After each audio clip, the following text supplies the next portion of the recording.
बच्चों की दुनिया। कहानी का उन्वान चूटी और टिड्डा।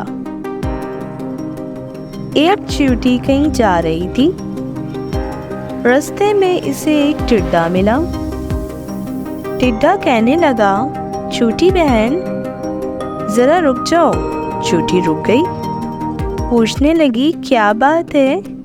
टिड्डे ने कहा, मीठी मीठी हवा चल रही है, आओ बाग में खेलें। चूटी ने कहा, मैं कैसे खेलूंगी, मुझे दाने इकट्ठे करने। जब बरसात आएगी तो छोटी छोटी चूटियाँ क्या खाएंगी, मुझे घर भी ठीक करना है। बरसात के पानी से घर टूट सकता है। टिड्डे ने कहा,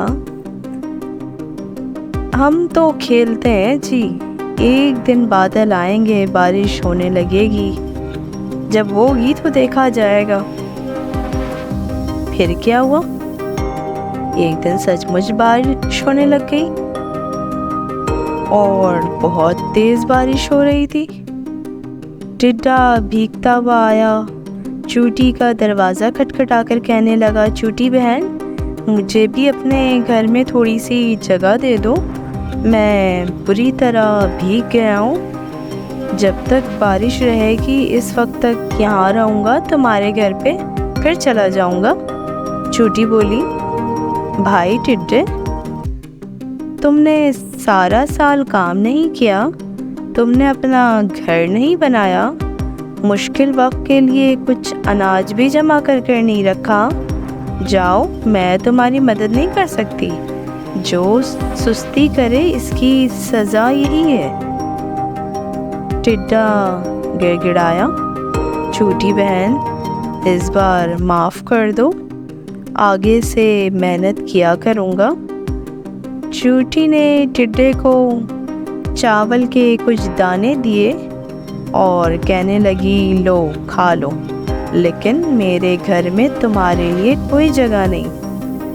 टिड्डा रोती शक्ल लिए वहाँ से चला गया।